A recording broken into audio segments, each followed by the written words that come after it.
Oke, nomor 16.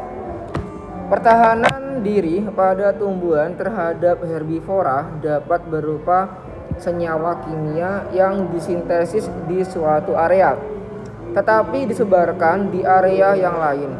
Nah, berikut ini adalah gambar yang menunjukkan pengujian teori pertahanan diri optimal pada tanaman Arabidopsis thaliana. Nah, ada keterangan O, M, sama Y ya, di mana O adalah daun yang tua, kemudian yang M adalah daun yang produktif ya, atau daun yang dia bisa melakukan fotosintesis dengan maksimal. Kalau yang Y adalah daun muda, artinya daun yang masih panjang untuk harapan hidupnya gitu ya. Nah, kemudian di situ untuk yang proses biosintesis senyawa ini ternyata ada di A sama B. A itu adalah wild type atau jenis yang alami yang tidak ada proses perembiakan atau proses budidaya oleh manusia. Jadi dia adalah spesies liar. Kemudian ada yang B. B itu adalah jenis dari Arabidopsis mutan ya, artinya materi genetiknya sudah diubah ya, atau udah mulai pengubahan kayak gitu. Nah, kemudian di situ ada senyawa kimia yang berupa glukosinolat dan ada mekanisme transporter ya, atau proses ini apa itu pemindahan senyawa kimia dari satu bagian organ tumbuhan ke organ tumbuhan lainnya gitu ya. Nah, jadi itu adalah transporternya. Oke, pada bagian gambar yang A, kalau kita lihat di sini, si herbivora ini atau ulat ini dia memakan daun tua gitu ya. Nah, dia memakan daun yang tua. Kenapa? Karena kalau kita lihat pada perbandingannya antara bagian daun tua kemudian daun muda sama daun yang masih sangat muda gitu ya. Nah, perbandingan senyawa glukosinolatnya itu lebih banyak pada daun yang sangat muda, sehingga untuk daun yang Y sama M ini tidak dimakan oleh herbivora ya. Nah, jadi karena di sini jumlah kandungan senyawa glukosinolat dia tinggi ya. Sini kandungannya banyak. Kandungan glukosinolatnya lebih tinggi dibandingkan daun yang tua, makanya si ulatnya lebih memilih memakan daun yang masih daun yang tua untuk dimakan, karena kandungan senyawa racunnya atau glukosinnya lebih rendah kayak gitu. Nah, otomatis untuk kesintasan dari A ini jauh lebih tinggi gitu ya. Jadi sini untuk kesintasan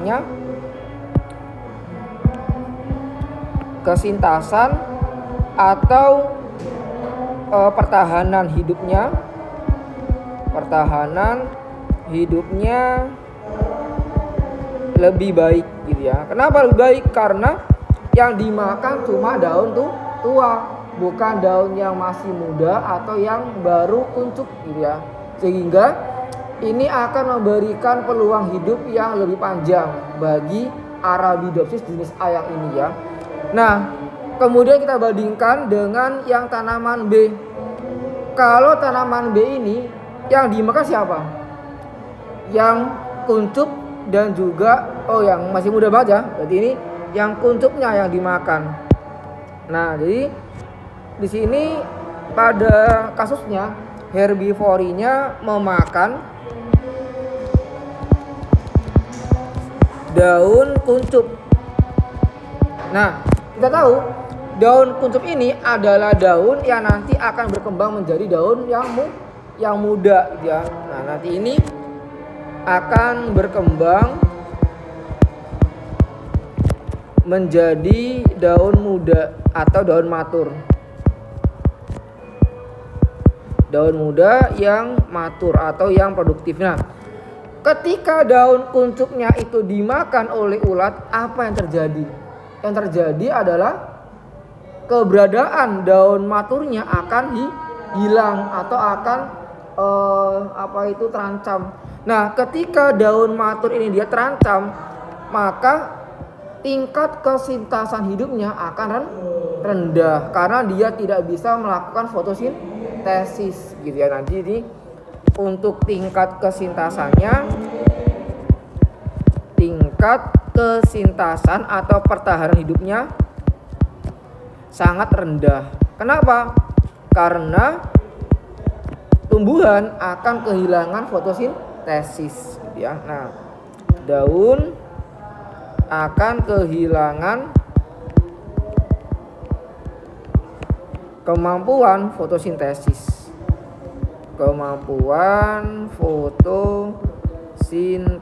Karena gini, karena daun semakin tua umurnya maka semakin gelap. Kenapa kalau dia semakin gelap?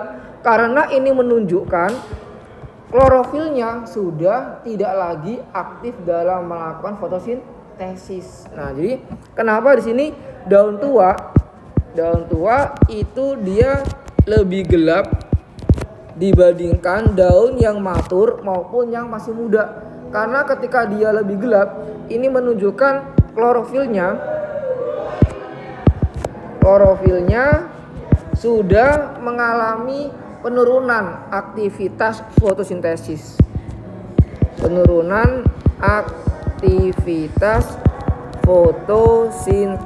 Jadi yang paling banyak memang itu ada di daun matur atau yang masih muda. Kemudian disusul dengan daun yang masih kuncup ya atau yang sangat muda banget gitu ya. Nah, ini.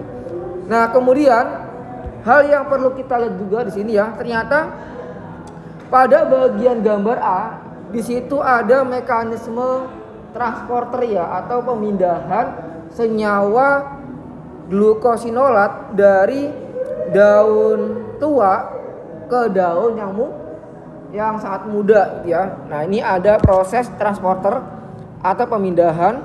Nah, ini ada peristiwa pemindahan glukosinolat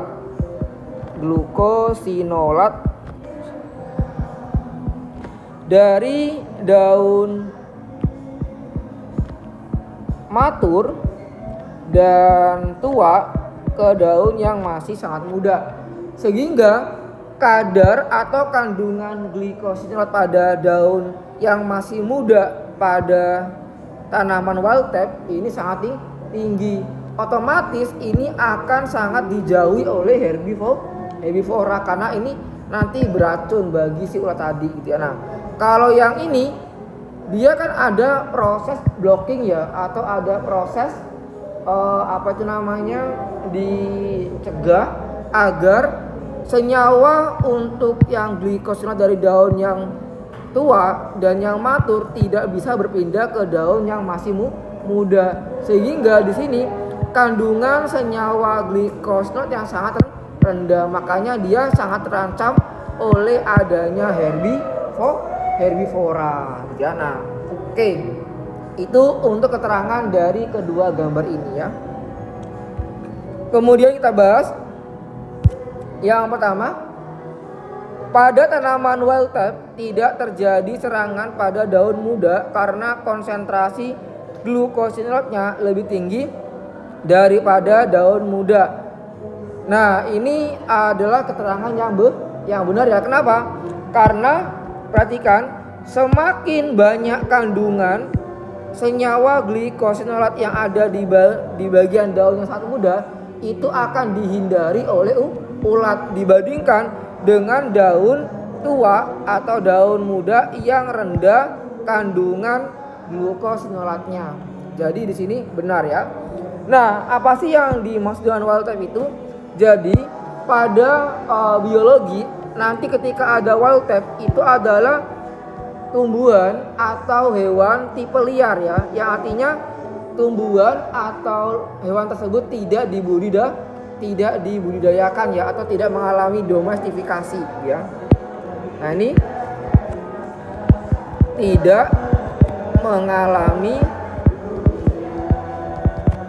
domestikasi, sehingga untuk keberadaannya itu masih sangat alami banget di alam gitu ya.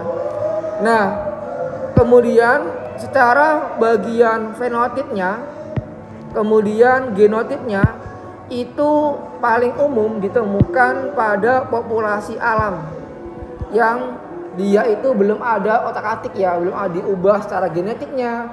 Jadi dia masih sangat alami banget gitu. Nah, dulu padi itu juga wild type. Jadi butirannya sangat kecil-kecil. Nah, kemudian dibudidayakan sehingga menghasilkan spesies yang saat ini kita makan padinya ya. Jadi dia memiliki bulir yang lebih besar gitu ya. Itu kalau dia sudah didomestikasikan atau sudah dibudidayakan kayak gitu. Nah, oke, itu aja bedanya antara wild type sama yang domestikasi. Oke, ada yang nanyakan di sini? Kenapa kok dia benar? Ada tahu? Tahu ya kenapa ya? Karena kandungan senyawa glikosinatnya lebih banyak pada daun yang Y dibandingkan daun yang M sama yang O. Sehingga untuk si herbivore ini dia akan lebih memilih memakan daun yang tua pada kasusnya wild type gitu. Paham ya? Oke. Nah, kemudian untuk yang B, kesintasan antara daun muda, matang, dan tua pada suatu tanaman mutan adalah sama. Jelas ini adalah pernyataan yang salah. Kenapa? Karena kesintasan itu kan dia berhubungan dengan pertahanan hidup gitu ya.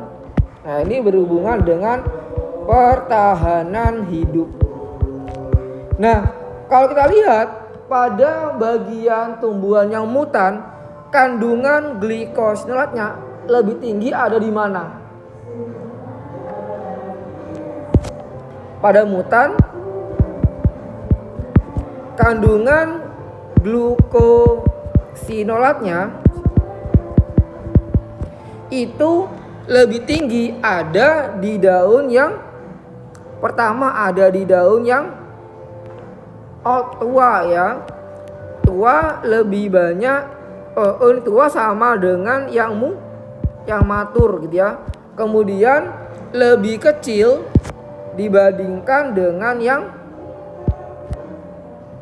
young gitu ya. Nah, sehingga di sini untuk yang ulatnya jelas akan memakan bagian daun yang sangat muda. Nah, ini akan rentan dimakan herbivori, rentan oleh herbivori, sehingga tingkat kesintasannya akan sangat rendah, bukan sangat tinggi atau sama. Jadi ini adalah pernyataan yang salah, bukan sama tapi berbeda, di mana daun yang sangat muda itu akan mudah hilang oleh herbivori dibandingkan daun matur dan daun yang tua kayak gitu.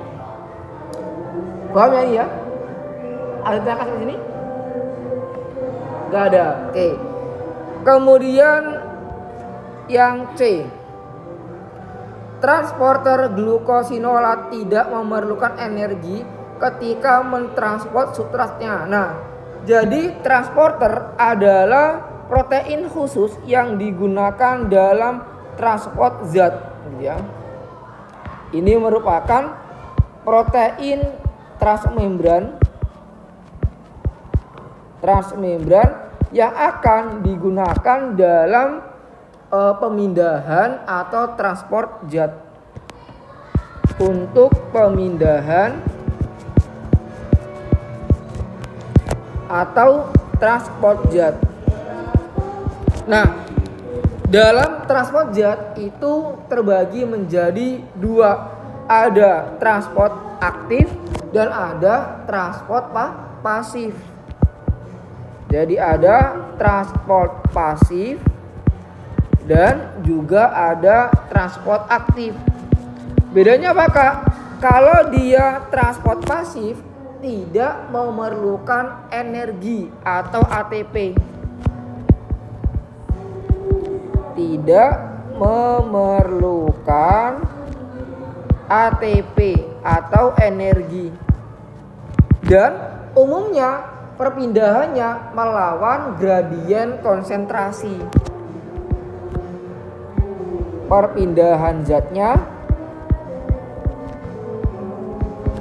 melawan gradien konsentrasi. Nah, karena dia melawan gradien konsentrasi, berarti yang dipindahkan dari kandungan yang rendah ke kandungan yang lebih tinggi. Jadi ibaratnya nih, di sini ada suatu bejana ya. Nah, ini ada bejana A dan bejana B dipisahkan oleh suatu membran. Kemudian pada bagian membrannya ini saya kasihkan ada suatu jalan masuk. Nah, jalan masuknya ini yang disebut sebagai transporter. Nah, kita tahu untuk misalkan yang A ini dia lebih bersifat hipotonik, sementara yang B bersifat hipertonik. Berarti kandungan senyawa larutannya ada di mana yang paling banyak? Yang A apa yang B? Yang B. Di sini senyawa terlarutnya lebih tinggi dibandingkan di yang A. Berarti yang A ini secara osmosis dia lebih dalam bentuk cair gitu ya, atau lebih dalam bentuk sol. Sementara kalau untuk yang B lebih dalam bentuk yang padat atau yang gel gitu. Nah, tetapi karena ini adalah protein transporter ya. Nah, ini ada transporter di mana dalam transporter ini dia akan berpindah ketika ada energi. Jadi di sini nanti ketika dia ada energi yang distimulus oleh ATP gitu ya. Nah, ada ATP menstimulus protein transporter, maka nanti dia akan membuka. Nah, terbukanya transporter ini akan memindahkan senyawa zat terlarut dari bagian hipotonik masuk ke dalam yang hipertonik. Nah, berarti kan dia melawan gradien konsentrasi. Seharusnya kalau dia nggak melawan dari B ke A kan, karena di B lebih tinggi zat terlarutnya dibandingkan yang A. Tetapi karena dia adalah yang sifatnya itu transport aktif, jadi dia akan memompa atau akan memindahkan zat yang awalnya itu dia rendah jadi ke lebih tinggi kayak gitu. Itu dia melawan gradien konsentrasi. Nah, tentunya ini akan membutuhkan energi. Ibaratnya ya, kita memompa air dari sumur ke tandon, itu dia butuh listrik gak untuk memompanya? Butuh kan? Karena untuk menggerakkan baling-baling pada pompa air dia butuh energi listrik agar nanti berpindah dari air yang di bawah ke atas kayak gitu. Nah, itu jadi ibaratnya transporter ini adalah pompa airnya, kemudian zat terlarutnya adalah air yang dipompanya kayak gitu. Sampai sekarang ya sampai Depok, Bapak bisa. Oke. Nah, ini bisa dilihat ya pada kasus yang di bagian A ini ya. Nah, bagian A ini kan seharusnya logikanya kalau misalkan dia tidak melawan gradien konsentrasi, justru dari Y akan berpindah ke M atau ke O kan. Nah, tetapi kebalikannya, dari M dan O itu pindah ke yang Y. Berarti ini dia melawan gradien konsentrasi. Berarti adalah transport aktif, bukan transport pasif. Berarti pernyataan yang C ini tidak memerlukan energi itu itu salah. Dia memerlukan energi karena untuk memindahkan ini itu melawan gradien konsentrasi, dan itu adalah ciri khas dari transport aktif. Oh ini Pak, ini kebalik ya, malah pasif di sini. Sorry. Ini seharusnya aktif ya. Kebalik, ini aktif dan ini pasif. Nah, Kak, gimana kalau pasif? Kalau dia pasif, keterangannya adalah tidak membutuhkan energi. Nah, ini tidak butuh ATP, dan biasanya perpindahannya itu mengikuti arah gradien konsentrasi. Perpindahan mengikuti arah gradien konsentrasi. Jadi dari mana ke mana? Dari hipertonik ke hipotonik. Nah, itu untuk perpindahannya dari hipertonik ke arah hipotonik. Dari tinggi zat terlarutnya ke bagian lokasi yang rendah zat terlarutnya. Nah, ini ibaratnya kalian melakukan pembuatan teh, kan buat teh kan, atau pembuatan tinta diteteskan ke bagian air. Nah, tinta itu kan dia tinggi zat terlarutnya kan, warnanya tinggi, di situ pekat.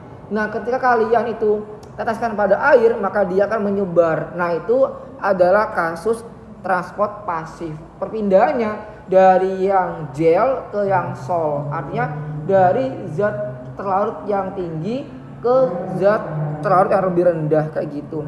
Nah, contohnya apa Kak? Contohnya dalam transport pasif adalah osmosis, dan yang kedua difusi.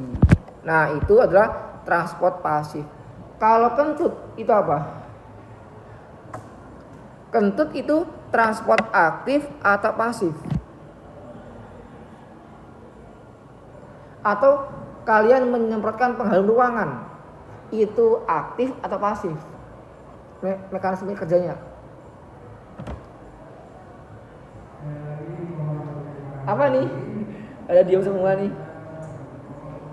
Pasif. Kenapa? Karena pengharum ruangan itu, kan dia lebih ke gel kan dia pekat kan dia pada pengharum ruangan. Kemudian ketika kalian semprotkan ke udara yang dia itu tidak ada pewanginya, maka dia akan menyebar. Nah, berarti dia adalah transport pasif difusi gitu ya. Nah, itu. Kemudian bagian nomor berikutnya yang D. Termakannya daun tua berdampak kecil pada kelulus hidupan tanaman untuk bereproduksi. Jelas ini benar. Kenapa? Karena ketika daun tua ini adalah daun yang nanti berikutnya akan mati, sehingga untuk aktivitas metabolisme selnya, khususnya adalah fotosintesis yang sangat rendah. Nah, jadi ketika daun tua ini dia nanti tidak dimakan pun dia akan mati. Yang berpotensi dalam kelulus hidupannya seharusnya adalah daun yang masih sangat muda. Ini selanjutnya akan mati.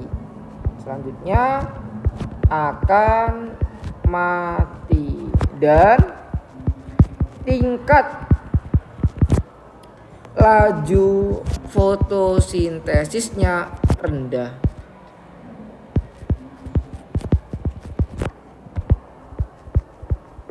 Sehingga tidak terlalu berdampak pada kesintasan.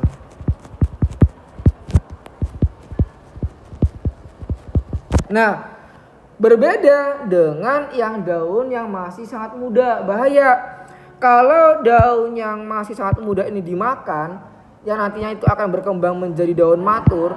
Nah, ketika dia dimakan, maka tingkat kesintasannya akan sangat tinggi untuk ininya untuk bisa bertahan hidup gitu ya. Nah, jadi agar nanti dia bisa bertahan hidup lebih tinggi, seharusnya yang dimakan adalah daun tuanya, bukan daun yang saat mudanya atau yang maturnya gitu ya.